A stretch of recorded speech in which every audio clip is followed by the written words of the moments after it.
ओम ओम नमो नमो भगवते वासुदेवाय। वासुदेवाय। वासुदेवाय। ओम नमो भगवते वासुदेवाय। ओम ओम नमो नमो नमो भगवते भगवते वासुदेवाय। वासुदेवाय। ओम ओम नमो भगवते वासुदेवाय। ओम ओम ओम नमो नमो नमो भगवते भगवते वासुदेवाय। वासुदेवाय।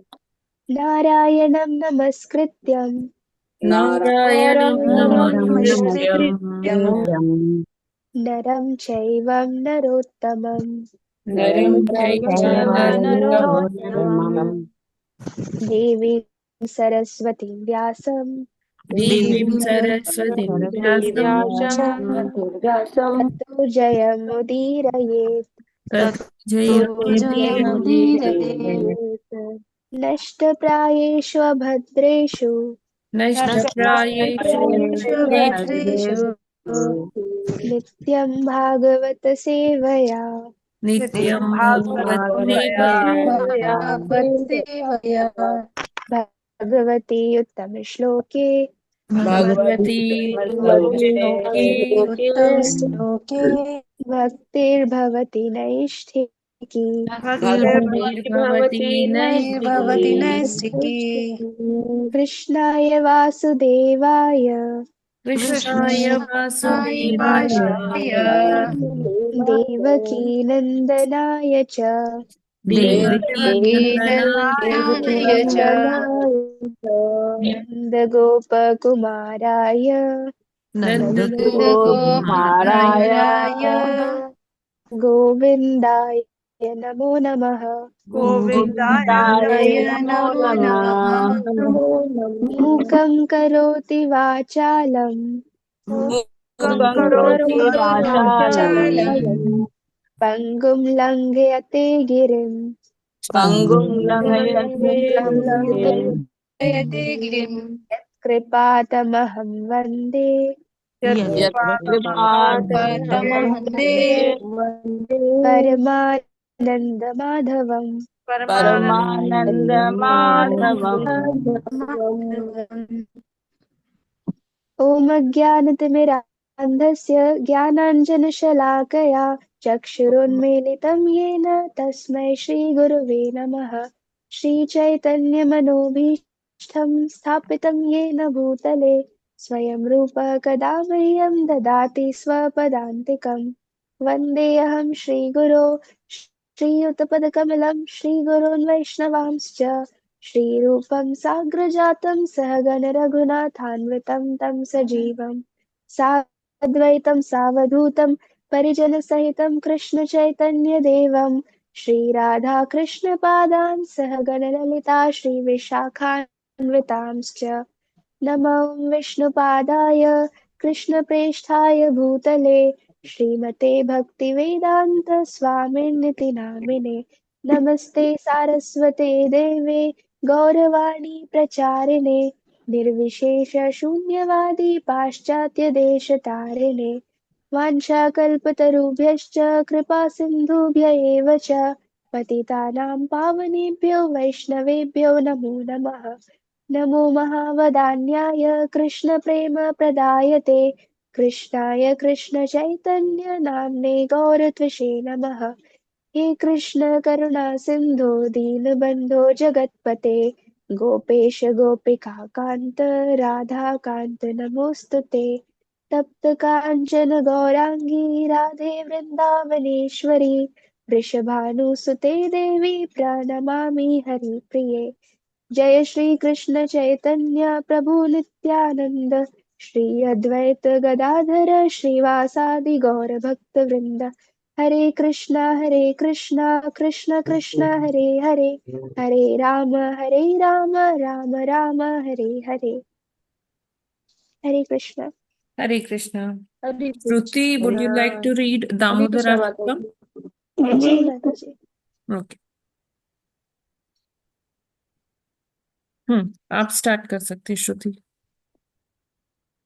नमामीश्वरं सच्चिदानन्दरूपम् लसत्कुण्डलं गोकुले व्रजमानं यशोदाभियोलुकमाननं प्रह्लादवमानां परां दृष्टमत्यन्ततो धृतगोप्या रुदन्तं मुहुर्नेत्रयुग्मां मृजन्तम् कराम्भोजयुग्मेन सातङ्कनेत्रम् मुहुर्श्वासकं पत्रीरेखाङ्ककण्ठ स्थितग्रीवं दामोदरं भक्तिबद्धम् इति दृक्स्वलीलाभेरानन्दकुन्दे स्वघोषं निमज्जन्तमख्यापयन्तम् तदीयेषिताग्नेषु भक्तैर्जितत्वं पुनः प्रेमातस्तं सतावृत्ति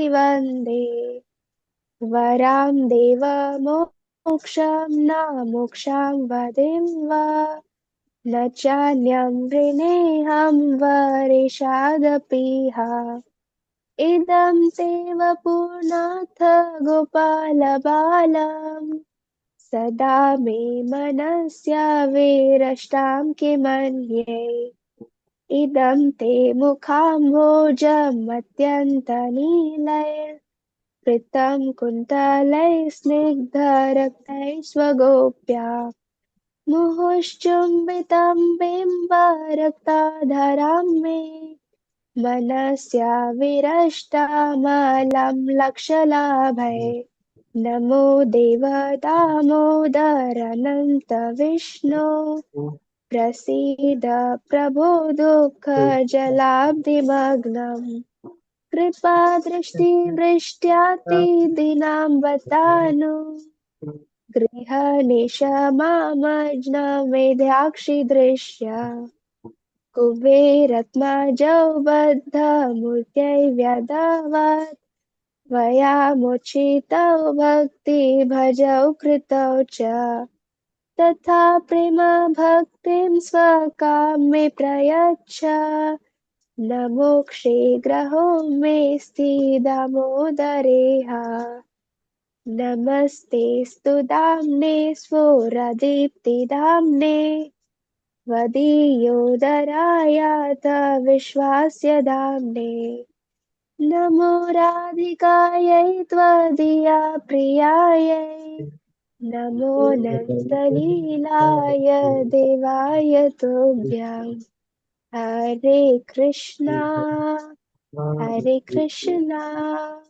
कृष्णा कृष्णा हरे हरे हरे राम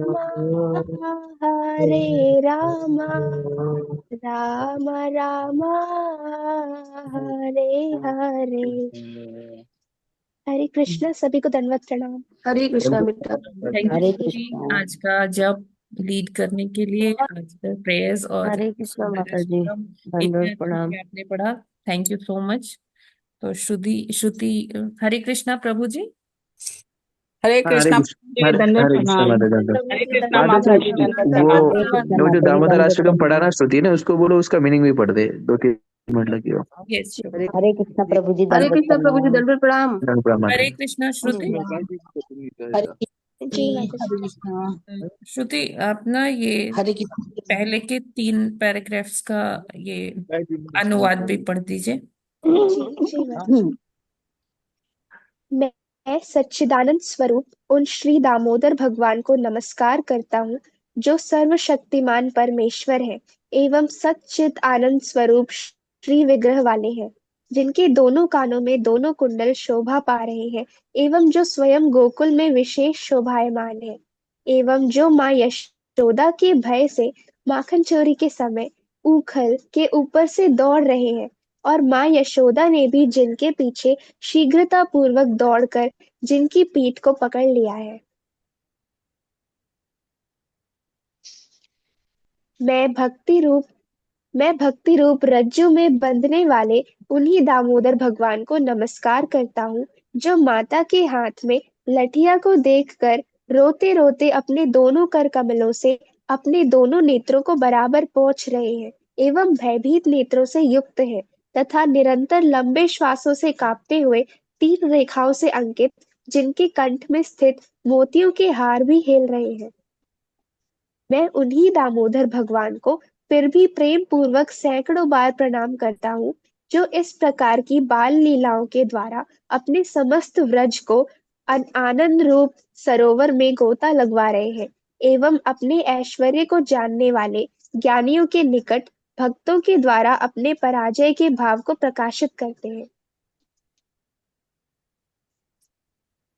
हरे कृष्णा प्रभु जी, आगे भी पढ़ना। हाँ पूरा पढ़ दीजिए ना, पूरा माता जी, 8वां स्टैंडर्ड का। ठीक है।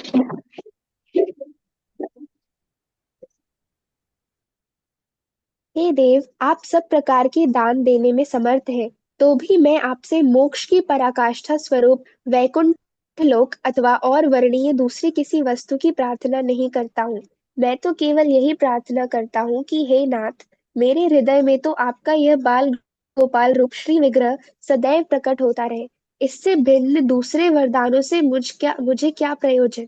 और हे देव, आपका यह जो मुखारविंद अत्यंत श्यामल, स्निग्ध एवं घुंघराले केश समूह से आवृत है, तथा बिंब फल के समान रक्त वर्ण के अधरों से युक्त है, एवं माँ यशोदा जिसको बारंबार चूमती रहती है, वही मुखारविंद मेरे मन मंदिर में सदा विराजमान होता रहे।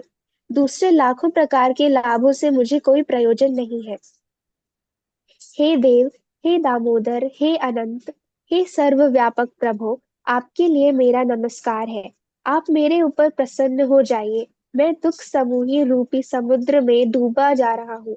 अतः हे सर्वेश्वर, अपनी कृपा दृष्टि रूप अमृत वृष्टि के द्वारा अत्यंत दीन एवं मतिहीन मुझको अनुग्रहित कीजिए, एवं मेरे नेत्रों के सामने साक्षात प्रकट हो जाइए। हे दामोदर, आपने ऊखल से बंधे हुए श्री विग्रह के द्वारा ही नल कुबेर एवं मणिग्रीव नामक कुबेर पुत्रों को जिस प्रकार विमुक्त कर दिया था, उसी प्रकार मुझे भी अपनी प्रेम भक्ति दे दीजिए, क्योंकि मेरा आग्रह तो आपकी इस प्रेम भक्ति में ही है, किंतु मोक्ष में नहीं है। हे देव, प्रकाशमान दीप्ति समूह के आश्रय स्वरूप आपके उदर में बंधी हुई रज्जु के लिए एवं जगत को आधार स्वरूप आपके उदर को भी मेरा बारंबार प्रणाम है, और आपकी परम प्रेयसी श्री राधिका के लिए मेरा प्रणाम है, तथा अनंत लीला वाले देवाधिदेव आपके लिए भी मेरा कोटिशः प्रणाम है। Hare Krishna, thank you, thank you. Hare Krishna. Yes माता जी। यस यस प्रभु जी।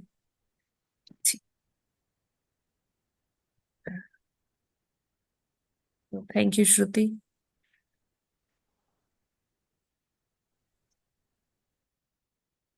प्रभु जी कोड शेयर करें प्रभुपाद जी का।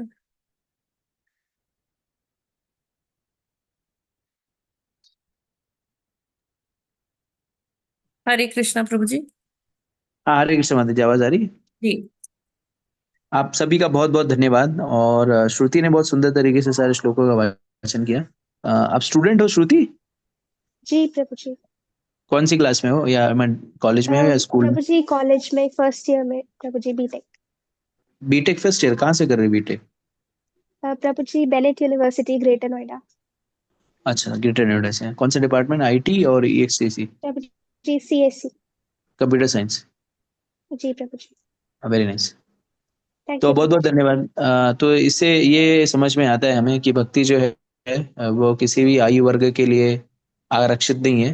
कोई भी व्यक्ति किसी भी आयु वर्ग का हो, चाहे वो छात्र हो, गृहिणी हो, गृहस्थ हो, व्यवसायी हो, वानप्रस्थ हो या सन्यासी हो, भक्ति सभी के लिए क्या है? सभी के लिए वो व्यवहारिक है। भगवद गीता में भगवान बताते हैं कि ये भगवद गीता का ज्ञान जो है वो ज्ञान विज्ञान सहितम है।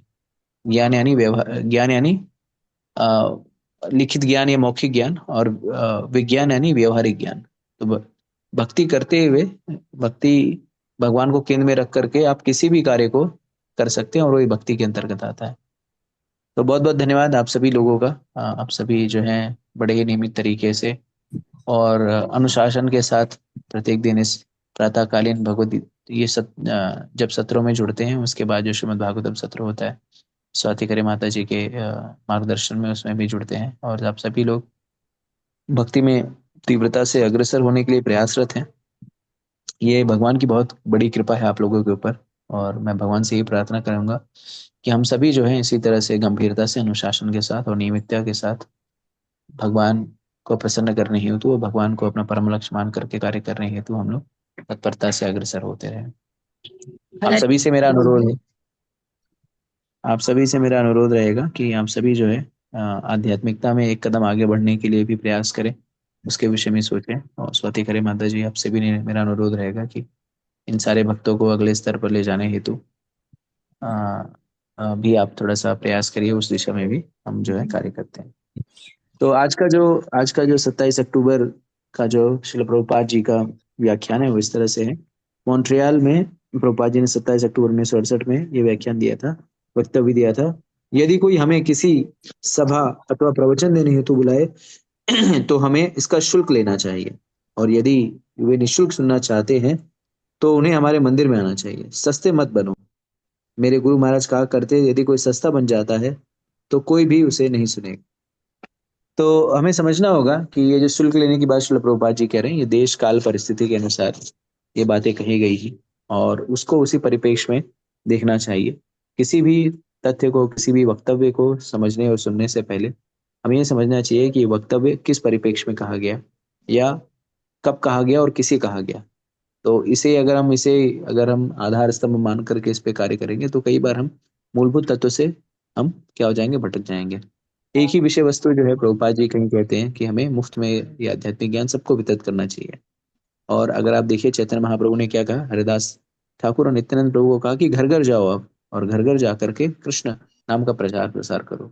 बोलो कृष्ण, भाजो कृष्ण, करो कृष्ण शिक्षा। और हरिदास ठाकुर, नित्यानंद प्रभु जो है मुख में तृण लेकर के लोगों से भक्ति के विषय में या कृष्ण भक्ति में लगने के लिए, राधा कृष्ण का नाम भजने के लिए उन्होंने मुंह में तृण लेकर के दंड प्रणाम करते हुए उनसे क्या किया, उनसे आग्रह किया। तो देश काल परिस्थिति के हिसाब से ये सारी चीजें कही गई हैं। जैसे कई कई बार ये होता है कि कई लोग जो हैं वो भक्तों को बुलाते हैं अपने मनोरंजन के लिए। तो ऐसे ऐसे स्थानों पे जहाँ पे भक्तों को मनोरंजन के रूप में बुलाया जाता है, ऐसे स्थानों में भक्तों को भक्त भक्त जो है थोड़ी सावधानी से जाएं। हमें समझना होगा कि हमारा समय जो है, प्रचारक का समय जो बहुत ही बहुमूल्य होता है, एक एक क्षण जो है बहुत ही महत्वपूर्ण है। और अगर हम ऐसे स्थान पर इसका दुरुपयोग कर दें जिनको हमें हमें सुनने में रुचि ना हो, या दर्शन को जानने में रुचि ना हो, सिर्फ आनंद या मनोरंजन के लिए हमें बुलाया रहे, तो हमें सावधान रहना चाहिए। वैसे जो आध्यात्मिक ज्ञान है वो निःशुल्क वितरित करना चाहिए।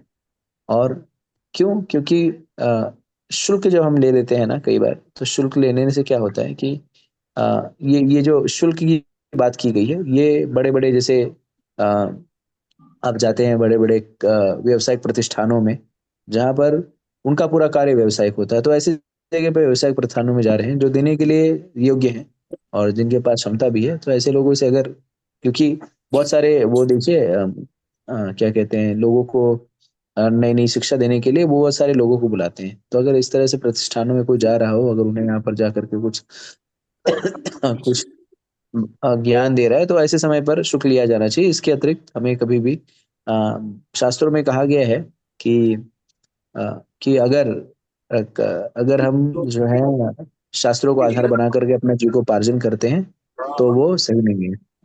तो आध्यात्मिक ये जो बोल नहीं रहे, कृपया म्यूट कर ले अपना। हाँ, तो इस तरह से हमें चाहिए कि आध्यात्मिक ज्ञान जो है उसको मुफ्त में वितरित करना चाहिए, प्रचार प्रसार करना चाहिए। हाँ, लेकिन जो व्यवसायिक हैं उनके साथ हम उसी तरह से, जैसे कहते हैं ना, जैसे जैसे लोग होंगे उनके साथ वैसा हमें आदान प्रदान करना चाहिए। जिससे देखिए, ये सुबह का जो जपा सत्र होता है, ये जप सत्र जो है वो, इसमें कोई शुल्क नहीं लिया जाता, या शुल्क लेने का कोई उद्देश्य भी नहीं है। आप सभी लोग देश विदेश के अलग अलग स्थानों से यहाँ पर जुड़े हुए हैं, और ये और आपसे कोई भी किसी प्रकार की धनराशि जो है मांगी नहीं जाती। यद्यपि ये सब कार्य जो हम यहाँ पर करते हैं, इसका मूलभूत उद्देश्य कृष्ण भक्ति का प्रचार प्रसार है, और ऐसा नहीं कि उसमें शुल्क नहीं लगता। उसमें बहुत सारे, जैसे ये जो जूम चलता है, ये भी धन से ही आता है। फिर जो स्लाइड्स बनती है, प्रिंट आउट्स लगते हैं, सारा कुछ जो है धन से ही आता है। लेकिन भक्त जो है वो अपने अपने अपनी सेवा के अंतर्गत वो सारे कार्य करते हैं। देखिए, इसका मूलभूत ये जो सत्र चलते हैं, या ऑनलाइन माध्यम से जो भी हम कक्षाएं चलाते हैं, उसका मूलभूत उद्देश्य ये है कि आप सभी उसका लाभ उठाएं और उस आध्यात्मिक ज्ञान को ग्रहण करके अधिक से अधिक प्रचार कार्य में लगे। तो भगवान की प्रसन्नता, भगवान भगवद गीता में कहते हैं कि मैं किससे प्रसन्न होता हूँ, कौन मेरा प्रिय है, वो व्यक्ति मुझे प्रिय है जो मेरे ज्ञान को प्रचारित प्रसारित करता है। तो और उससे प्रिय ना कोई है ना कोई होगा। तो हम यहाँ पर जो ज्ञान उड़ेलते हैं उसका उसका उद्देश्य हमें अपना पांडित्य बखारना नहीं है। उसका उद्देश्य ये है, इस ज्ञान को ग्रहण करके आप अपने जीवन में पहले तो क्या करें, अपने जीवन में बदलाव लाएं और फिर अपने बदलाव, जो आपके जीवन में बदलाव है, उसे दूसरों को प्रसारित करें। देखिए, प्रचार करने का जो सबसे सरल तरीका है ना, वो है अपने आचरण के द्वारा प्रचार कर सकते हैं। क्योंकि अगर आपका आचरण नहीं हो तो प्रचार सार्थक नहीं होगा, या सिर्फ प्रचार ही हो और आचरण नहीं है तो भी सार्थक नहीं होगा, या सिर्फ क्या कहते हैं, दोनों ही तरीके में। तो हमें अपने आचरण और प्रचार दोनों पर ध्यान देना है। तो प्रचार के लिए आप कहेंगे कि हम लोग तो उतने योग्य नहीं है, हम लोग धारा प्रवाह भाषा में बोल नहीं पाते, संस्कृत के श्लोकों का उच्चारण नहीं कर पाते, तो हमें क्या करना चाहिए? तो आपको कुछ करने की आवश्यकता नहीं है। प्रचार करने के लिए संस्कृत के श्लोकों का वाचन करने की भी आवश्यकता नहीं है। आपने जो सुना है उसे यथारूप बताना है, बस। श्रील प्रभुपाद जी कहते हैं कि हमें जो है पांडित्य, हमें गुरु बनने के लिए या प्रचार करने हेतु पूरे शास्त्रों का अध्ययन करने की आवश्यकता नहीं है। प्रचार करने का अर्थ यही होता है, जो भी आपने सुना है, आज जो भी सुना है उसे यथारूप बता दीजिए। और हमारे आचार्यगण बहुत बहुत जटिल जटिल निर्देश भी नहीं देते, बहुत से सादा सादा निर्देश है। प्रत्येक दिन हमें 16 माला का हरे कृष्ण महामंत्र का जप करना है और 4 नियमों का पालन करना है, बस। और तन मन धन से भगवान की सेवा में लगना है, यथाशक्ति तथा भक्ति, इस तरह से। तो ये करना बहुत ही कठिन नहीं है, जटिल नहीं है।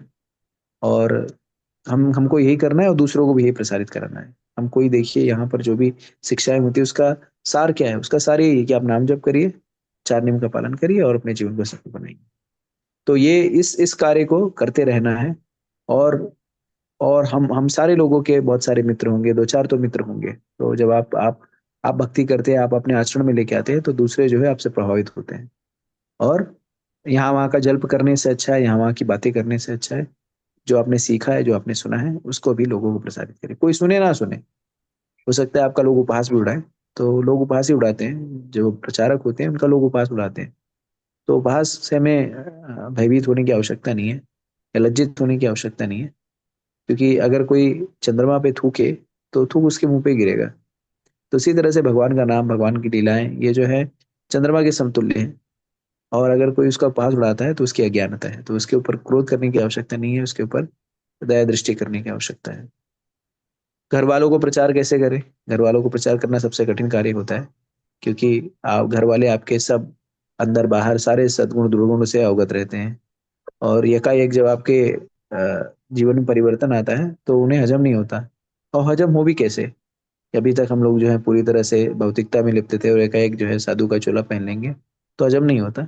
तो ऐसे लोगों को आप प्रचार कर सकते हैं, उनको प्रसाद खिला करके। तो आप गृहिणियां जो हैं वो घर में जो भी भोजन बनाती है उसे भगवान को भोग लगाएं, उन्हें प्रसाद के रूप में दें। और धीरे धीरे प्रसाद जो है वो सबसे कारगर अस्त्र है। क्योंकि आपका प्रवचन जो है हो सकता है हृदय परिवर्तन न करे, लेकिन प्रसाद रूप में प्रसाद जब हमारे उदर में जाता है तो उससे बहुत ही क्रांतिकारी परिवर्तन आता है। तो इस तरह से हम सभी लोग जहाँ कहीं भी है, जिस किसी भी स्थिति परिस्थिति में है, कृष्ण भावना भावित रह सकते हैं और प्रचार कार्य में लग सकते हैं। और प्रचार करते रहिए। और मूलभूत उद्देश्य ये होना चाहिए कि लोगों के जीवन में परिवर्तन आए। तो जैसे भौतिक जगत में लोगों के पास अगर कोई कुंजी आ जाए जिससे उन्हें अधिक धन उपार्जन करने का अवसर मिल जाए, तो प्राय वो कुंजी किसी को नहीं देंगे। लेकिन आध्यात्मिक जगत में हम सभी लोगों का यही कार्य है कि हम इस आध्यात्मिक कुंजी, जैसे हम कहते नहीं है, हरे कृष्णा जपो और सदा आनंदित रहो, खुश रहो, तो आनंदित रहने की कुंजी हम सभी को वितरित करना चाहते हैं। और हमारे आचार्यगण इसी मार्ग पर हमें चलने का निर्देश भी देते हैं।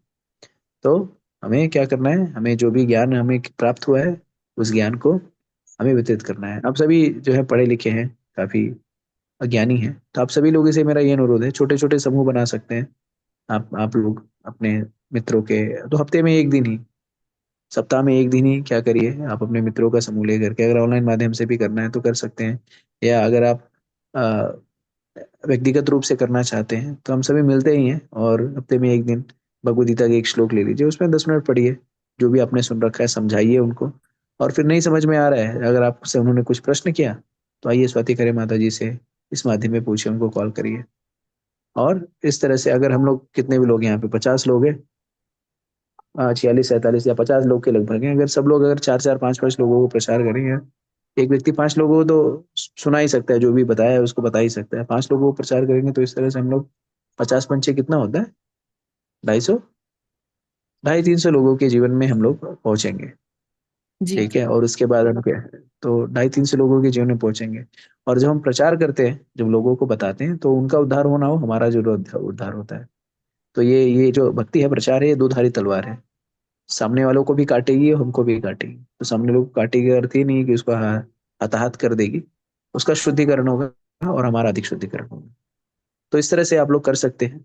और जितना भी हम अधिक प्रचार करेंगे, उतना ही हमें अधिक सीखने के लिए मिलेगा। ज्ञान का वर्धन जो है वो उसको समेट करके रखने में नहीं होता। ज्ञान जो है उसको जितना भी प्रसारित करेंगे, वितरित करेंगे, उससे और अधिक ज्ञान हमें प्राप्त होगा, तो और भगवत कृपा भी प्राप्त होगी। तो हमें हमें हम जो है इस तरह से छोटे छोटे समूह बना करके 8-10 लोगों को लेकर के, अगर आपको कोई तकनीकी सहायता चाहिए, जैसे कई लोगों के मित्र यार बहुत दूर दूर रहते हैं, तो उनके लिए गूगल मीट वगैरह, जरूरी नहीं है कि जूम जूम जो है वो उसमें पैसे भी लगते हैं, सालाना 16,000 रुपए इस तरह से लगता है। तो अगर आप उतना सामर्थ्य नहीं है, तो सस्ता सस्ता विकल्प भी उपलब्ध है। गूगल मीट के माध्यम से भी आप कर सकते हैं, स्वयं समूह बना करके हफ्ते में एक ही दिन। ऐसा मत करिएगा कि ये जो सत्र 6 बजे आप चालू कर दीजिए, नहीं हम 6 बजे रोज सुबह करेंगे, नहीं नहीं, हमें ये सत्र को जुड़ना ही है। बाकी किसी समय जिसमें आपके पास समय हो और बाकी लोगों के पास समय हो, तो उसमें जुड़िए।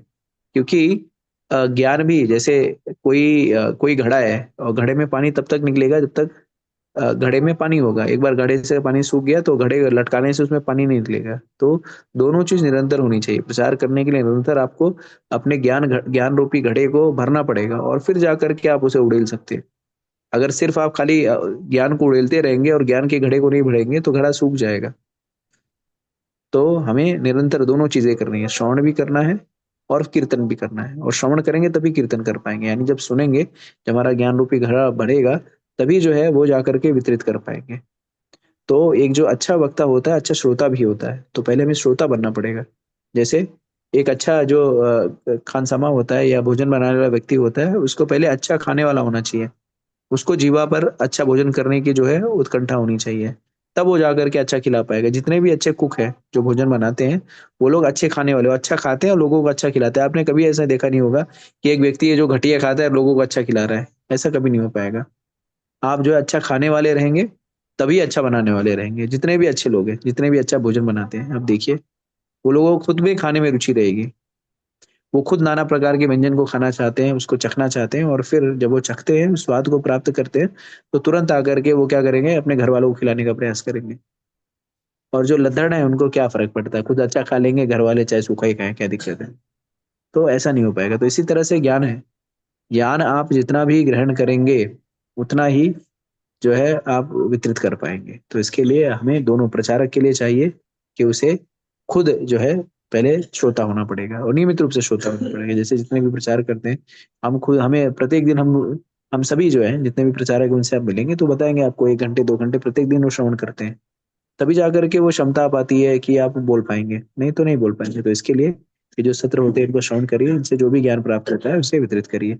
और सबसे सरल क्या है, भगवत गीता। भगवत गीता चाहे कोई भी व्यक्ति हो, अगर उनको कहेंगे प्रवचन करना है, ये करना है, तो हो सकता ना है, लेकिन उनके कहे चलिए हम लोग ना भगवत गीता पढ़ लेते हैं। ये मत बोलिए कि मैं आपको पढ़ाता हूँ, ये कहिए कि हम पढ़ते हैं, और पढ़ेंगे तब आपको ज्यादा ये पता रहेगा, तो आप उसमें अब अग्रसर होकर के उसको समझाने का प्रयास कर सकते हैं। तो इस तरह से करिए। कोई सहयोग चाहिए आपको, किसी प्रकार का मार्गदर्शन चाहिए, तो हम सभी लोग उपलब्ध हैं। और स्वाति खरे माता जी हैं, तो आप उनसे निर्देश ले सकते हैं, उनसे उनसे जो है वो प्राप्त कर सकते हैं। और जो छात्र हैं, विशेषकर जैसे श्रुति माता हो जाए, श्रुति श्रुति हो गई, श्रुति पाटनी माता जी, या वृषाली या प्रीति यादव, तो आप लोगों का स्वयं जो समूह है वो बहुत विस्तारित होता है। तो छात्रों में अगर प्रचार करते हैं, तो उससे एक एक अलग ही ऊर्जा और लाभ होता है। क्यों? क्योंकि यही जो है आगे चल करके समाज के कर्णधार बनते हैं। और अगर वर्तमान समय में अगर इनकी मति और बुद्धि जो है, अगर वो सुचारू रहती है, तो आगे चल करके जीवन जीने में कोई कठिनाई नहीं आती। तो इस तरह से हम लोग कर सकते हैं। और जितना भी प्रचार करेंगे, जितना भी हम भगवान के नाम का, भगवान के ज्ञान का प्रचार प्रसार करेंगे, उससे हमें ही लाभ होगा। तो हम बहुत सारे समूह बनाते हैं। अभी कल ही मैं एक एक प्रतिष्ठान पे गया हुआ था, तो वहां पे एक स्त्री थी और वो कुछ पैसे ट्रांसफर कराने आई थी। तो तो कह रही है, फिर बात होने लगी, कोई लोग बात करने लगे तो कहे कि मैं जो है वो क्या नाम है, मेरे बहुत सारे मित्र हैं और मैं क्या कहते हैं, घर खरीद फरोख्त में जो है मैं सहयोग करती हूँ, और उसमें जैसे वो रहते नहीं, जो किराए कमरे पे दिलाते हैं या घर भिजवाते हैं तो उन्हें कमीशन प्राप्त होता है। और कहे कि मैं दिन भर जो है ये सब कार्य करती हूँ। तो मैंने कहा कि अगर ये स्त्री जो है, अगर ये कार्य कर ही रही अच्छी बात है, लेकिन अगर ये प्रचार प्रसार करने लगे, लोगों को भगवद गीता ज्ञान देने लगे, तो फिर इसे कितना लाभ होगा। लेकिन अ, मतलब इसी तरह से अगर हम इसी इसी चीजों में सोचें कि हमारे जो समूह है वो अगर भक्ति में लग जाए या भगवान के नाम के विषय में श्रवण करे, तो काफी लाभप्रद होगा उसके लिए भी और हमारे लिए भी। ठीक है, स्पष्ट है सभी को? जी प्रभु जी। प्रभु जी। थैंक यू प्रभु जी। ठीक। हरे कृष्णा। स्पष्ट।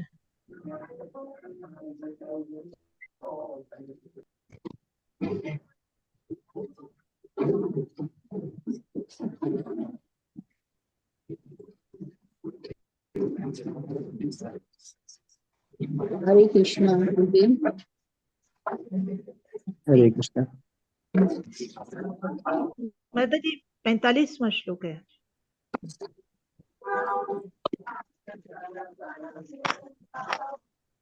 प्रभु जी आज ये तृतीय स्कंद का 15वें अध्याय का 45वां श्लोक है। जी जी, पढ़िए। माता ये जी। तात्पर्य आप बहुत बड़ा है ना इसका? यस प्रभु जी जी। माता जी। 8 पन्नों का है, 8 पन्नों का है। माता जी 8 पन्नों का है ना, 3 तो फिर ये श्लोक जो है एक ही लोग पढ़िए जी और अनुवाद भी पढ़िए और तात्पर्य भी जो है एक ही लोग पढ़िए, क्योंकि श्लोक बार बार दोहराते जाएंगे ना हाँ हम लोग तो यस। समय समाप्त हो जाएगा। जी तो जी। एक ही व्यक्ति श्लोक पढ़िए, फिर कोई अनुवाद पढ़ लीजिए, फिर तात्पर्य, इस तरह से पढ़िए। ठीक है।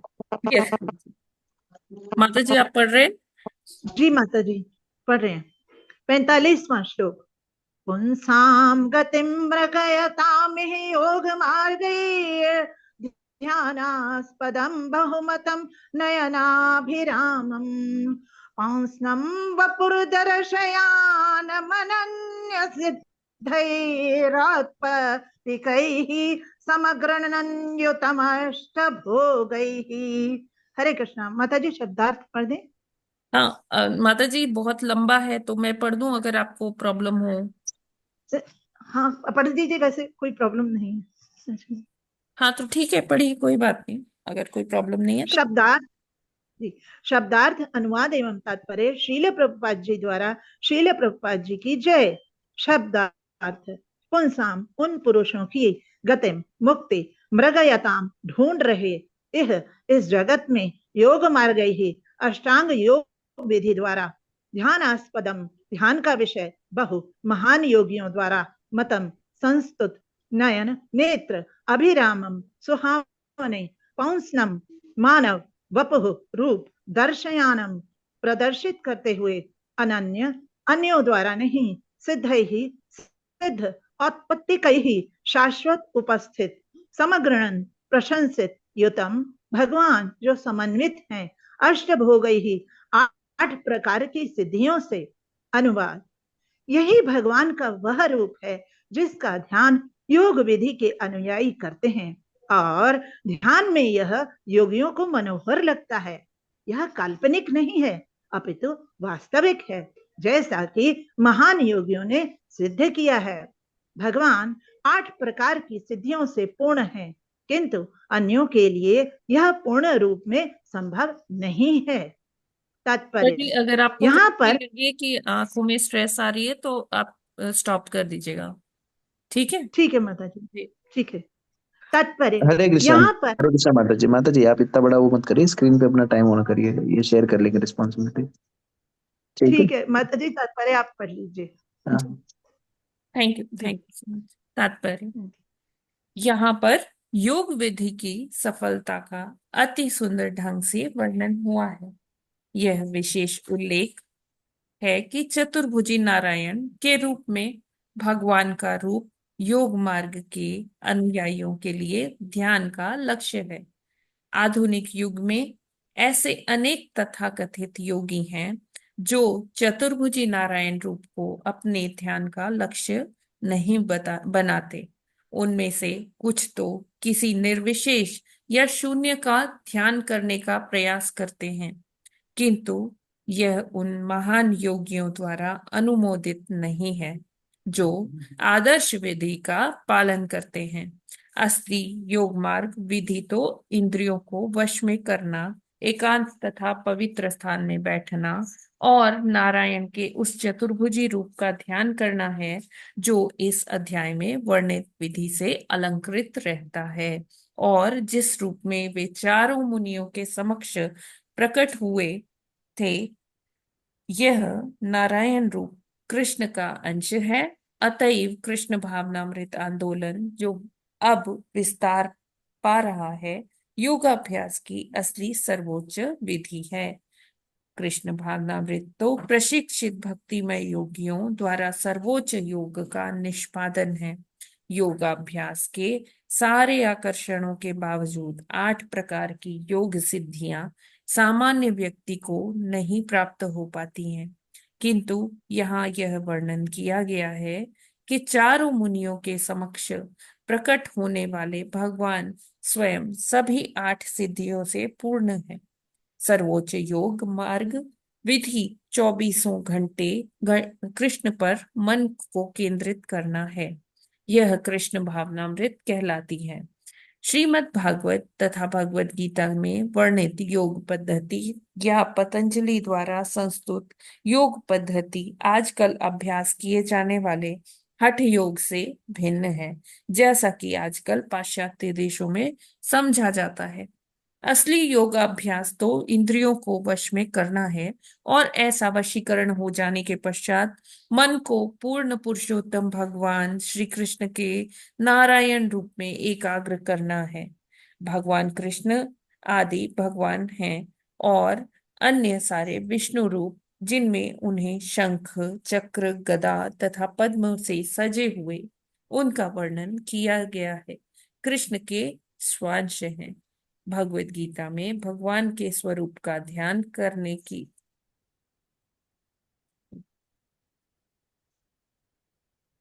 संस्तुति की गई है। भगवत गीता में स्टॉक भगवान मार्केट से साइड इनकम कमाने का सबसे बेस्ट तरीका है स्विंग ट्रेडिंग। दोस्तों, मैं हिमांशु अरोड़ा हूं, एक सेबी रजिस्टर्ड रिसर्च एनालिस्ट।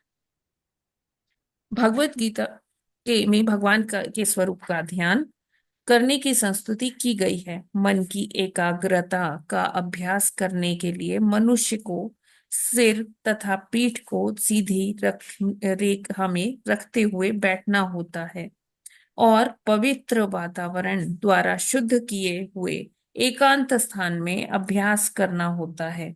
योगी को ब्रह्मचर्य की विधि विधानों का पालन करना होता है, अर्थात आत्म संयम तथा कौमार्यपूर्ण जीवन बिताने बिताने का दृढ़ प्रयास करना होता है। किसी घनी आबादी वाले शहर में अपव्ययी जीवन बिताते हुए और अनियंत्रित यौन तथा जीव के व्यभिचार में लगे रहकर कोई योगाभ्यास नहीं कर सकता। योगाभ्यास के लिए इंद्रियों का नियंत्रण आवश्यक है और इंद्रिय नियंत्रण का शुभारंभ जीव को नियंत्रित करने से होता है। जो व्यक्ति जीव पर नियंत्रण रख सकता है वह इंद्रियों पर भी नियंत्रण कर सकता है। मनुष्य अपनी जीभ को सभी प्रकार के वर्जित भोज्य तथा पेय पदार्थों को ग्रहण करने की अनुमति देकर उसी के साथ योगाभ्यास में प्रगति नहीं कर सकता। यह अत्यंत शोचनीय बात है कि अनेक अवैध तथाकथित योगी पाश्चात्य देशों में आते हैं और लोगों को योगाभ्यास के प्रति उन्मुखता का अवांछनीय लाभ उठाते हैं। ऐसे अवैध योगी सार्वजनिक रूप से यह घोषित करने का दुस्साहस तक करते हैं कि मनुष्य सुरापान की आदत में लिप्त रहते हुए भी ध्यान का अभ्यास कर सकता है। 5000 वर्ष पूर्व भगवान कृष्ण ने अर्जुन के लिए योगाभ्यास की संस्तुति की थी, किंतु अर्जुन ने स्पष्ट रूप से योग पद्धति के कठोर नियमों का पालन करने में अपनी असमर्थता व्यक्त की थी। मनुष्य को कर्म हर क्षेत्र में अत्यंत व्यवहारिक होना चाहिए और उसे योग के नाम पर व्यर्थ के योगासनों का अभ्यास करने में अपना बहुमूल्य समय नहीं गंवाना चाहिए। असली योग तो अपने हृदय के भीतर चतुर्भुजी परमात्मा को खोजना तथा ध्यान में उनका निरंतर दर्शन करना है। ऐसा निरंतर ध्यान समाधि कहलाता है और इस ध्यान का लक्ष्य तो अलंकृत शरीर वाला चतुर्भुजी नारायण होता है, जैसा कि श्रीमद् भागवत में के इस अध्याय में वर्णन हुआ है। किंतु यदि कोई शून्य या निर्विशेष वस्तु का ध्यान करना चाहता है तो योगाभ्यास में सफलता प्राप्त करने में काफी समय लगता है।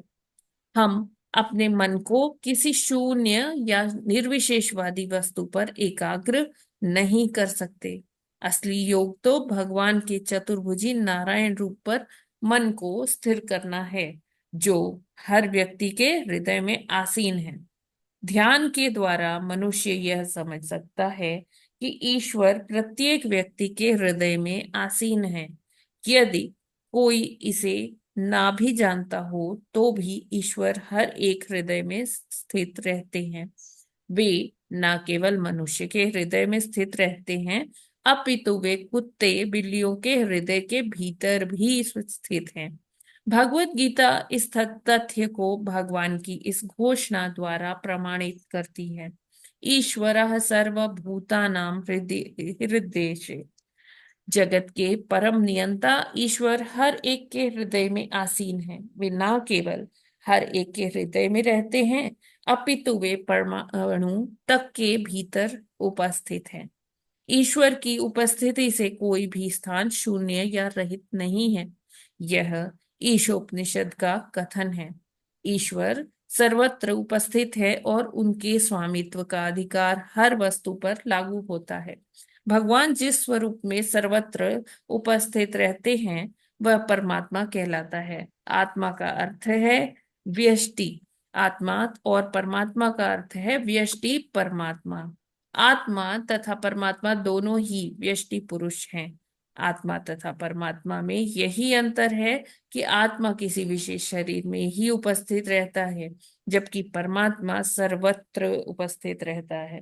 इस संदर्भ में सूर्य का दृष्टांत अति उत्तम है। कोई व्यष्टि व्यक्ति किसी एक स्थान पर स्थित रहता है, किंतु सूर्य इसी प्रकार की व्यष्टि सत्ता होते हुए भी हर व्यक्ति के सिर के ऊपर उपस्थित रहता है। इसकी व्याख्या भगवत गीता में की गई है। इसलिए यद्यपि सारे जीवों के जिनमें भगवान भी सम्मिलित हैं गुण समान हैं, तो भी परमात्मा अपने विस्तार करने की मात्रा युक्त शक्ति के कारण व्यष्टि आत्मा से भिन्न है। भगवान या परमात्मा अपना विस्तार लाखों रूपों में कर सकते हैं, किंतु व्यष्टि आत्मा ऐसा नहीं कर सकता। हर एक के हृदय में स्थित होने से परमात्मा हर एक के कार्यों का अवलोकन कर सकता है, चाहे वह भूत वर्तमान अथवा भविष्य हो। उपनिषदों में परमात्मा को व्यष्टि आत्मा के साथ मित्र तथा साक्षी रूप में आसीन बतलाया गया है। मित्र रूप में भगवान अपने मित्र व्यष्टि आत्मा को पा लेने तथा उसे भगवत धाम वापस ले जाने के लिए उत्सुक रहते हैं। साक्षी के रूप में वे सारे वरों के प्रदाता हैं और वे प्रत्येक व्यष्टि आत्मा को उसके कर्मों का फल देते हैं। परमात्मा हर व्यष्टि आत्मा को वे सारी सुविधाएं प्रदान करते हैं जिन्हें इस भौतिक जगत में वह भोगना चाहता है।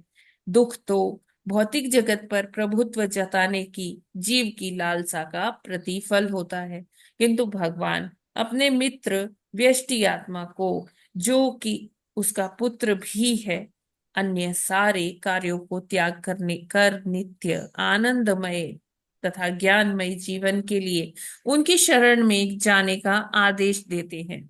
सभी प्रकार के योग पर अत्यंत प्रामाणिक तथा सर्वाधिक पढ़ी जाने वाली पुस्तक भगवत गीता की यही अंतिम शिक्षा है। इस तरह भगवत गीता का अंतिम शब्द योग की सिद्धि में अंतिम शब्द है। भगवत गीता में कहा गया है कि जो व्यक्ति सदैव कृष्ण भावनामृत में लीन रहता है वह सर्वोच्च योगी है। कृष्ण भावनामृत क्या है? जिस तरह व्यष्टि आत्मा अपनी चेतना द्वारा उसके सारे शरीर में उपस्थित रहता है, उसी तरह अति चेतना द्वारा परमात्मा सारी सृष्टि में उपस्थित रहते हैं। यह अति चेतना शक्ति व्यष्टि आत्मा द्वारा, जिसकी चेतना सीमित है, नकल की जाती है।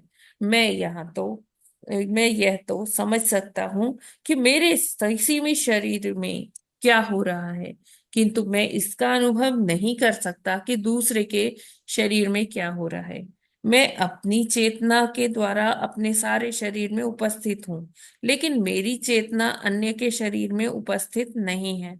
किंतु परमात्मा सर्वत्र तथा सबों के भीतर उपस्थित होने से हर व्यक्ति के शरीर के विषय में भी सचेत रहते हैं। यह सिद्धांत कि आत्मा तथा परमात्मा एक हैं स्वीकार्य नहीं है, क्योंकि इसकी पुष्टि प्रामाणिक वैदिक वांग्मय से नहीं होती। व्यष्टि आत्मा की चेतना अति चेतना में कार्य नहीं कर सकती, किंतु यह अति चेतना ब्रह्म की चेतना के साथ व्यष्टि चेतना को जोड़कर प्राप्त की जा सकती है। यह जुड़ने की प्रक्रिया शरणागति या कृष्ण भावनामृत कहलाती है। भगवत गीता की शिक्षाओं से यह स्पष्ट है कि अर्जुन प्रारंभ में अपने भाइयों तथा संबंधियों से युद्ध नहीं करना चाहता था, किंतु भगवत गीता समझ लेने पर उसने अपनी चेतना को कृष्ण की अति चेतना से संयुक्त कर दिया। तब वह कृष्ण भावनामृत में था। पूर्ण कृष्ण भावना भावित व्यक्ति कृष्ण के आदेश से कर्म करता है। कृष्ण भावनामृत की शुरुआत में गुरु के पारदर्शी माध्यम से आदेश प्राप्त किया जाता है। जब कोई व्यक्ति पर्याप्त प्रशिक्षित हो लेता है और कृष्ण के प्रति विनीत श्रद्धा तथा प्रेम से प्रामाणिक गुरु के निर्देशन में कार्य करता है, तो संयुक्त होने की विधि अधिक दृढ़ तथा सही बन जाती है। कृष्ण भावनामृत में भक्ति की यह अवस्था योग प्रणाली की सबसे पूर्ण अवस्था है। इस अवस्था में कृष्ण या परमात्मा भीतर से आदेश देते हैं, जबकि बाहर से भक्त की सहायता गुरु द्वारा की जाती है, जो कृष्ण का प्रामाणिक प्रतिनिधि होता है। भीतर से परमात्मा चैत्य के रूप में भक्त की सहायता करते हैं, क्योंकि वे प्रत्येक के हृदय में भीतर आसीन रहते हैं। किंतु केवल इतना समझना कि ईश्वर सबके हृदय में आसीन है पर्याप्त नहीं है। मनुष्य को भीतर तथा बाहर दोनों तरह से ईश्वर से परिचित होना होता है, और कृष्ण भावनामृत में कर्म करने के लिए उसे भीतर तथा बाहर से आदेश प्राप्त करना चाहिए। यही मनुष्य जीवन की सर्वोच्च सिद्धावस्था तथा समस्त योग की सर्वोच्च सिद्धि है। पूर्ण योगी के लिए 8 प्रकार की चरम सिद्धियां हैं। वायु से भी हल्का, परमाणु से भी छोटा, पर्वत से भी बड़ा, जो भी इच्छा करे उसे पा सकना, ईश्वर की तरह नियंत्रण करना इत्यादि। किंतु जब वह भगवान से आदेश पाने की सिद्धावस्था तक पहुंच जाता है, तो वह उपरयुक्त भौतिक उपलब्धियों की किसी भी अवस्था से बढ़कर होता है। योग प्रणाली का प्राणायाम, जिसका सामान्य तौर पर अभ्यास किया जाता है, मात्र शुरुआत है।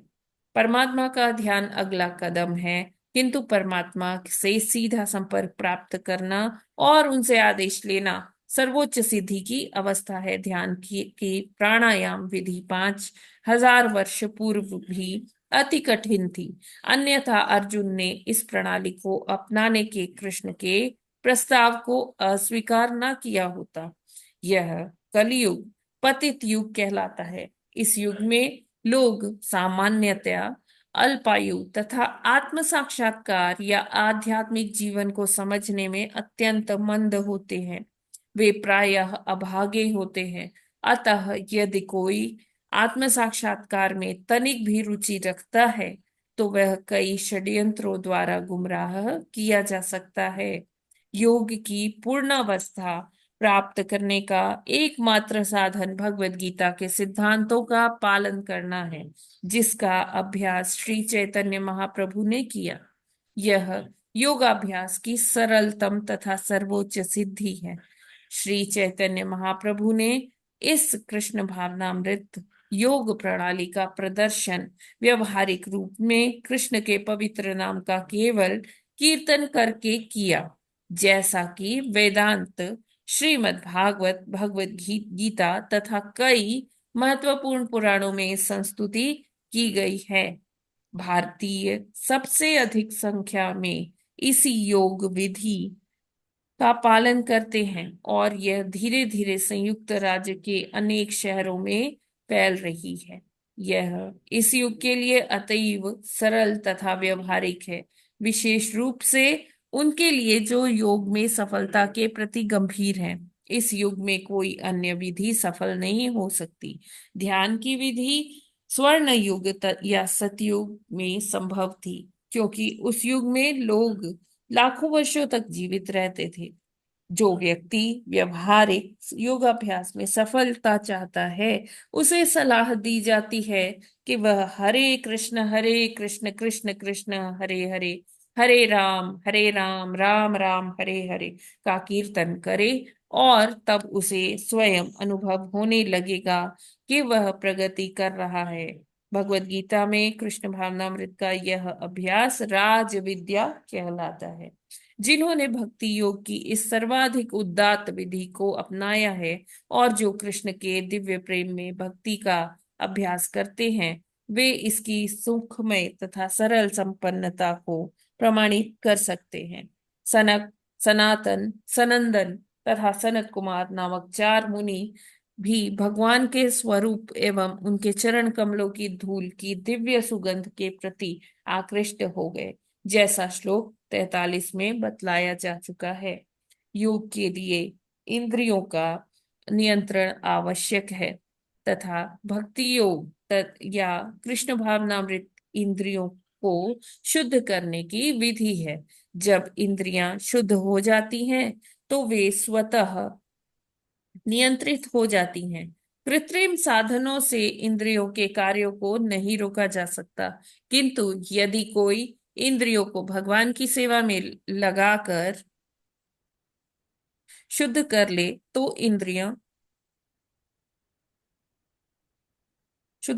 इंद्रियां न केवल रद्दी कार्य से नियंत्रित की जा सकती है, अपितु उन्हें भगवान की दिव्य सेवा में लगाया जा सकता है, जैसा कि चारों मुनियों सनक, सनातन, सनंदन तथा सनत कुमार ने कामना की थी। इसलिए कृष्ण भावनामृत चिंतनशील मन द्वारा बनाई गई धारणा नहीं है। इस विधि का आदेश भगवत गीता के 9.34 में हुआ है। मन मना भव मद भक्तो मद्याजी माम नमस्कुरु। हरे कृष्णा प्रभु जी। हरे कृष्ण माता जी, बहुत बड़ा तात्पर्य था, लेकिन इस तात्पर्य का सीधा सीधा सार ये है। श्लोक पे ले जाइए माता जी, अनुवाद यस पे। प्रभु जी। हाँ जी, अनुवाद पे ले जाइए। जी। यही भगवान का वह रूप है जिसका ध्यान योग विधि के अनुयायी करते हैं, और ध्यान में वह यह योगियों को मनोहर लगता है। यह काल्पनिक नहीं है, अपितु वास्तविक है, जैसा कि महान योगियों ने सिद्ध किया है। भगवान 8 प्रकार की सिद्धियों से पूर्ण है, किंतु अन्यों के लिए ये पूर्ण रूप से संभव नहीं है।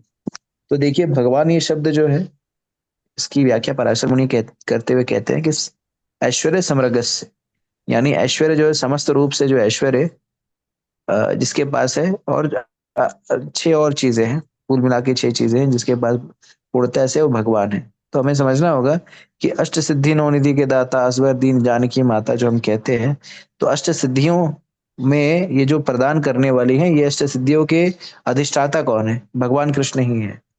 और अगर इस तात्पर्य में देखा जाए तो अष्टांग योग की विधियों का पालन के विषय में प्रभुपाद जी बहुत ही विस्तार से बता रहे हैं कि किस तरह से और ये जो ज्ञान प्रभुपाद जी दे रहे हैं भगवद गीता में भगवान ने अर्जुन को दिया था, उसको ही श्रील प्रभुपाद जी यहाँ पे यथारूप प्रस्तुत कर रहे हैं कि अष्टांग योग के माध्यम से आत्म साक्षात्कार किया जा सकता है, लेकिन वर्तमान काल में अष्टांग योग की विधियों के द्वारा भगवत प्राप्ति करना व्यवहारिक नहीं है, जैसा कि अर्जुन ने खुद स्वयं उस काल में उन्होंने खारिज कर दिया था। चंचला ही मना कृष्णा प्रमति बलवादृढ़ तस्याम निग्रह मन्ये वायर दुष्कृतम्।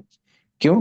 क्योंकि अष्टांग योग की विधियों का पालन करने के लिए आपको एक विशेष स्थान पर जाना होता, पवित्र स्थान हो, जो कि वहां पर कुशा कुशा की घास बिछा करके, रीढ़ की हड्डी सीधी करके, नाक को देखते हुए, नाक के समक्ष देखते हुए, आंखें ना पूरी बंद हो ना खुली हो, ना ज्यादा खाना है ना कम खाना है। तो इस तरह से बहुत सारे उसके नियम कानून है, और उसका पालन कर पाना हम कलयुगी जीवों के लिए संभव नहीं है। तो हम सभी कलयुगी जीवों के लिए जो है वो सबसे सरल विधि है, जिसमें हमें, वो कहते नहीं है कि ना हल चले ना चले कुदारी, बैठे भोजन दे मुरारी। तो हमें हमें ऐसी ऐसी ऐसी व्यवस्था करनी चाहती है, हमें ऐसी व्यवस्था चाहती है, हम चाहते हैं जिसमें हमारे कुछ ज्यादा हमें मेहनत ना करना पड़े, और नफा जो है वो बहुतायत में हो। तो इसी के लिए हम कलयुगी जीवों के लिए संकीर्तन यज्ञ का प्रावधान किया गया है, नाम नाम जप की विधि का प्रावधान किया गया है, जिसमें एक पैसा भी किसी का लगना नहीं है। खाली जीवन से भगवान का नाम को जपना है। हरे कृष्णा कृष्णा कृष्णा हरे हरे, हरे राम राम राम हरे हरे। और ये बहुत ही आनंददायक है। भगवान और भगवान के नाम में कोई भेद नहीं है। जब व्यक्ति नाम जप करता है तो भगवान उस नाम पर वहां पर उपस्थित होते हैं। और इस तरह से अष्टांग योग की जटिलताओं को लांघ करके भक्ति योग की विधि का, सरल विधि का व्यक्ति अगर अनुपालन करे, तो वही लाभ जो इतनी तपस्या करने के बाद प्राप्त होता है, वही लाभ जो है वो नाम जप करने से प्राप्त हो जाएगा। तो जैसा कि प्रभुपाद जी ने श्लोक के तात्पर्य के मध्य में भगवान के उस निर्देश को उद्धत किया गया है जो नितांत आवश्यक है, मन मना भव मत भक्तो मत याजी मनमस्कुरु मामे उससे सत्यंते प्रतिजानुप्रियस्मे। यानी हमें क्या करना है, मन को भगवान में लगाना है, और भगवान की पूजा करनी, भगवान को नमस्कार करना है, भगवान की भक्ति में अनुरत होना है। इस तरह से हम जब सदैव सामरिक रूप से निरंतर भगवान का चिंतन करेंगे, भगवान का स्मरण करेंगे, और तो हम स्वाभाविक रूप से भगवान के भक्त बन जाएंगे। और भगवान की भक्ति, अगर भगवान की भक्ति हम स्वाभाविक रूप से करने लगे, हमारा जीवन सफल हो जाएगा, हम भगवान के नित्य शाश्वत धाम जाएंगे। यद्यत्वा न निवर्तन्ते तद धामम परमम, जहां से हमें पुनः वापस नहीं आना पड़ेगा। और भगवान जो है आनंद चिन्मय के आगार है, और अगर हमें आनंद अगर प्राप्त करना है तो भगवान की भक्ति भगवान की सेवा में ही है। तो मेरा आप सभी से अनुरोध है कि इस भक्ति को अपनाएं, भगवान का नाम जप करें, हरे कृष्णा कृष्णा कृष्णा हरे हरे, हरे राम राम राम हरे हरे, और अपने जीवन को सफल बनाएं। ठीक है, तो 7 बज गए हैं। एक आधा प्रश्न अगर किसी को है तो वो पूछ सकता है। हरे कृष्ण प्रभु जी। वर्तमान युग में जो है भगवान के नाम का संकीर्तन यज्ञ रिकमेंडेड किया है, जो को आध्यात्मिक जगत में पहुंचने के लिए आवश्यक है, क्योंकि भगवान का नाम और रूप एक ही है, और भगवान नाम के रूप में ही कलयुग में प्रेजेंट है। परंतु फिर भी जो है शास्त्रों में आता है कि मुझको मन में मेरा ध्यान करते हुए तथा चित्त में मुझे धारण करके मेरी भक्ति करो, मेरी पूजा करो, मुझे नमस्कार करो। तो जो योगी लोग हैं वो, उनके लिए रिकमेंड है कि 24-24 घंटे भी भगवान का ध्यान करें, और लास्ट में जो है भगवान या परमात्मा का ध्यान करते हुए आध्यात्मिक मार्ग में उन्नति करें। तो अब ये जो भक्ति लोग में भी जो लगे हुए हैं लोग, उनको भी चित्त में धारण करना पड़ता है, मन में ध्यान करना पड़ता है। तो ये ध्यान किस हद तक योगियों से कम है? योगी तो लगातार करते हैं, लेकिन हमें लगातार तो जो है भक्ति करनी है, ना कि सिर्फ ध्यान में ही 24 घंटे मन लगाना है। तो भक्ति योगी को भगवान के रूप का ध्यान करना और भगवान को चित्त में धारण करना कितने समय तक करना पड़ता है? क्या वो नहीं, योगियों के बराबर ही है? देखिए, ध्यान योगी क्या करता है, कृत्रिम तरीके से भगवान का ध्यान करता है, लेकिन भक्ति योगी स्वाभाविक रूप से भगवान का स्मरण करता है। तो भक्ति योगी स्वाभाविक रूप से भगवान का स्मरण कैसे कर सकता है? जो आप किसी से सेवा करते हैं ना, तो सेवा करने से आपको प्रेम हो जाता है। जब प्रेम हो जाता है तो जो प्रियकर होता है उसका सदैव स्मरण रहता है, अनचाहे, मतलब ना चाहते हुए भी उसका स्मरण होता है। तो उसी तरह से हमें भगवान की सेवा में संलग्न होना है। जब हम सेवा करेंगे, और सबसे सरल तरीका है भगवान का नाम जप करना। ठीक है, जब हम सेवा करेंगे, उनके बारे में श्रवण करेंगे, अध्ययन करेंगे, तो प्रेम जागृत हो जाएगा। और जिस तरह से माँ जो है, बेटा अगर विद्यालय गया है तो माँ घर पे रहती है, रिश्तेदारों से बात करती रहती है, सब कुछ करता रहता है, चित्त कहाँ पे रहता है? बेटे पे रहता है। ठीक है, तो उसी तरह से जब हम सेवा करेंगे तो ये भाव अपने आप प्रकट हो जाएगा। हरे कृष्ण। हरे कृष्ण। और किसी का कोई प्रश्न है? हरे कृष्ण प्रभु जी, दंडवत प्रणाम। माता जी दंडवत प्रणाम। बिल्कुल। जी वहाँ पर ये एक दिया है ना कि भगवत गीता में ये कृष्ण भावनामृत का ये अभ्यास राज विद्या कहलाता है। तो हर एक के मंत्र ही कहना राज विद्या कहलाता है, या और इसमें सब कुछ भी आता है, सेवा करना, ये करना। देखिए, भक्ति जो है समयक रूप से जो है नाम जप करना, जब आप किसी से प्रेम करेंगे तो समयक रूप से उसकी उसके इर्द गिर्द ही रहेंगे। ठीक है, तो नाम तो भक्ति के नवदा भक्ति का प्रकार जो है वो प्रहलाद महाराज ने श्रवणम कीर्तनम विष्णु स्मरणम। ठीक है, तो हम श्रवण करेंगे, कीर्तन करेंगे, नाम जप करेंगे, भोजन बनाएंगे, भगवान को भोजन खिलाएंगे, खुद भी प्रसाद खाएंगे, उनकी सेवा में व्रत होंगे, मंदिर का मार्जन करेंगे, धाम को दर्शन करने जाएंगे। और ये सारी चीजें जो है भगवान की भक्ति के अंतर्गत तो आती इसी को राज विद्या कहेंगे। हैं। हाँ हाँ, क्या इसी को राज विद्या गई। हाँ, जी जी प्रभु। अरे ना जी माता जी हरे पूछिए। हरे कृष्णा। जी माता जी पूछिए, क्या पूछ। अच्छा ठीक,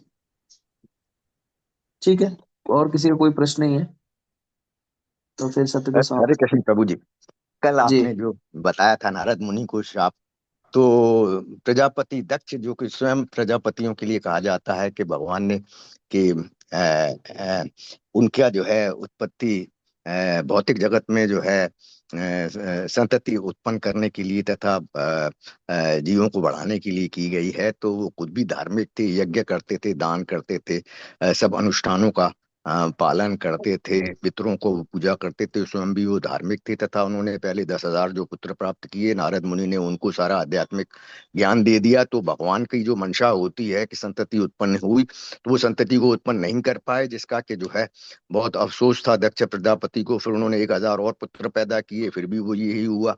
जबकि वो चाहते थे कि दक्ष प्रजापति पहले से ही जो है धार्मिक थे तथा ईश्वरीय मार्ग पर कर्मयोग भी रिकमेंडेड किया गया है भगवत की प्राप्ति के लिए। तो वो भक्ति योग की बजाय कर्म योग में ज्यादा थे, और पुत्रों को भी इसी योग में लगा सकते थे जो कि भगवत प्राप्ति का मेथड है, जिसमें कि जैसे चाहते थे कि वो गुरु और क्या कहते हैं देवताओं और सबका जो है ऋण उतारें। परंतु इन सब कामों को नारद मुनि ने जो है उनकी इच्छा के विरुद्ध रोका, जिससे कि वो आध्यात्मिक जगत में तो उन्नति कर गए जो कि मेन आवश्यक है और जीवन का लक्ष्य ही है, परंतु भौतिक जगत में जो वो कार्य था नहीं हो पाया। तो उनको जो है शाप मिला कि आपको कहीं रहने का स्थान नहीं मिलेगा। तो एक्चुअल क्या जो है दोनों लोग सही थे, दक्ष प्रजापति, क्योंकि भौतिक मार्ग से चलते हुए ही वो आध्यात्मिक जीवन में खुद उतरे थे और कर्मयोग के अंतर्गत अपने 11,000 पुत्रों को भी उसमें लगा सकते। यहाँ नारद मुनि ज्यादा सही थे, जो कि जो है कोई, सिर्फ मैं समझ आध्यात्मिक। गया आपका प्रश्न, कोई भी सही कोई भी गलत नहीं था, दोनों अपने अपने जगह पे सही थे। ठीक है, तो अच्छा, दक्ष प्रजापति भी कोई भौतिकवादी व्यक्ति नहीं थे। देखिए, वही मैंने कहा था उस व्याख्यान में कि जीवन का लक्ष्य जो है ब्रह्मचारी, गृहस्थ, वानप्रस्थ और सन्यास बनना नहीं है। जीवन का लक्ष्य जो है कृष्ण भक्त बनना। तो आप जिस किसी भी मार्ग, अगर कोई लग रहा है कि वो विवाह नहीं करने से वो भक्ति में उन्नत बना रहेगा, कृष्ण चेतना में रहेगा, तो विवाह ना करे। कोई लगता है अगर वो विवाह करेगा, पत्नी रहेंगी, बच्चे रहेंगे, परिवार के साथ वो शांत होकर के भक्ति करने लगे तो भक्ति कर सकता है। कोई अगर संन्यास धारण करके भक्ति करे तो भक्ति कर सकता है। देखिए, कृष्ण भगवान को प्राप्त करना जो है वो किसी चोली से हम नहीं प्राप्त कर सकते, या दंड लेंगे तो भगवान हमें अपने पास बुला लेंगे, या भगवान चोला पहनेंगे तो भगवान बुला लेंगे। चेतना जो है, इसलिए हम क्या है, अंतर्राष्ट्रीय कृष्ण भावनामृत संघ है, अंतर्राष्ट्रीय वस्त्र संघ नहीं है। ठीक है, तो मूलभूत रूप से आप कहीं पे भी रहें, कहीं किसी भी स्थिति में रहें, खाली आपकी चेतना सावई बना कृष्णा पदार बिंदु माने जो है वो कृष्ण के चरण कमलों में लगा रहना चाहिए। और जिस किसी भी स्थिति परिस्थिति में आपको लगता है कि आप जो है भक्ति कर पाएंगे, कर सकते हैं। इसलिए 4 वर्ण बनाए ना, 4 आश्रम बनाए। तो कोई भी वर्ण आश्रम ऐसा नहीं है कि संन्यास आश्रम बहुत बड़ा है या गृहस्थ आश्रम छोटा है या गृहस्थ आश्रम बहुत बड़ा है, बाकी आश्रम सब समभाव में बराबर है। जिस किसी भी आश्रम में आपको रह करके भक्ति करना सुचारू हो, कृष्ण को प्राप्त करना सुचारू लगता है, सरल लगता है, वो आप उपयोग कर सकते हैं। ठीक है। हरे कृष्ण प्रभु जी। इसका मतलब गृहस्थ जीवन में भी रह के, जैसा कि रिकमेंड किया गया है कि यही भक्ति का हाँ, मार्ग है, गृहस्थ कार्य करना भी। तो प्रजापति ने जो किया था ये कि गृहस्थ जीवन में रहते तो हुए कोई उनका भी भी चेतना, जस्टिफाई। अगर अगर आप घर गृहस्थी में ठीक है, लेकिन चेतना अगर कृष्ण में है तो कोई दिक्कत नहीं है। कृष्ण को केंद्र में रख करके कर रहे हैं, कोई जरूरत नहीं है आपको घर बार छोड़ने की, चेतना अगर बनाए रखे तो। ठीक है प्रभु जी, हरे कृष्ण। हरे कृष्ण। ओके, कोई आखिरी प्रभु प्रश्न जी, अगर? थोड़ा सा, हाँ थोड़ा सा और है कि जैसे वंशावली, जगह जगह वंशावली आ रही है कि ये पुत्र के नाम है, तो ये ना उसको हम इस तरह से पढ़ लें कि उनके इतने पुत्र हुए केवल, तो उससे भी काम चल जाएगा, या उनका कुछ मतलब दिमाग में रखना है, वो तो उड़ ही जा रहा है वंशावली का जो उनके नाम है। नहीं नहीं, नाम नाम याद स्मरण करने का उतना कोई आवश्यकता नहीं है। अगर स्मरण भी है तो कोई दिक्कत नहीं है। वंशावली है तो जैसे हम अपनी वंशावली को जानते हैं, उसमें वंशावली बताई गई है, तो उतना कोई चिंता कर। देखिए, मूलभूत रूप से जो जो श्रीमद् भागवतम का ज्ञान है वो भक्त और भक्तों के विषय में है। तो अगर भक्त है तो उनका परिवार भी होगा ना, ऐसा नहीं होगा भक्त का परिवार नहीं है। तो उसके विषय में जानकारी दी गई है कि उनके इतने पुत्र थे, इनका ये वंशावली थी। तो उसमें कोई दिक्कत नहीं है। अगर आप उसको स्मरण रखना चाहे तो ठीक है, नहीं रखना चाहे तो भी कोई दिक्कत नहीं है। जी जी जी, थैंक चलेगा। यू, धन्यवाद। हरे कृष्ण। तो यहीं इस सत्र को समाप्त करते हैं। स्वातिकारी माता जी, आपको कुछ कहना है? नहीं प्रभु जी, एंड प्रभु जी thank you for the lecture, enlightening lecture. Thank you, thank thank you you. प्रभु जी, प्रणाम। धन्यवाद। हरे हरे कृष्ण कृष्ण प्रभु प्रभु जी, जी, बहुत प्रणाम। दंडवत प्रणाम हरे प्रभु कृष्ण जी। प्रभु जी, दंडवत प्रणाम। प्रणाम माता जी। हरे हरे दंडवत कृष्ण प्रणाम माता माता जी, जी। दंडवत प्रणाम। हरे कृष्ण। हरे कृष्ण प्रभु जी, माता जी दंडवत प्रणाम सभी को। हरे कृष्ण प्रभु जी, माता जी सादर प्रणाम। हरे जय कृष्ण हरे जय प्रभु जी। कृष्ण श्रीमद् माता जी, हरे भागवतम कृष्ण की प्रभु जय, जी, जगत सादर गुरु दंडवत श्रील प्रणाम। प्रभुपाद की जय, अनंत कोटि जय वैष्णव भक्त वृंद की, की जय, नामाचार्य हरिदास ठाकुर की हरिदास जय, ठाकुर ठाकुर जी की की जय, जय। मास महामहोत्सव की जय। जय। वांछा प्रभु कृपा सिंधु कृपा सिंधु सिंधुभ्येव च पतिता नाम पतितानां पावनेभ्यो पावनेभ्यो वैष्णवेभ्यो नमो नमः। वैष्णवेभ्यो नमो नमः। हरे नमो कृष्ण। नमः। हरे हरे कृष्ण कृष्ण। कृष्ण माता जी दंडवत प्रणाम। हरे कृष्ण हरे प्रभु जी। कृष्ण हरे माता जी।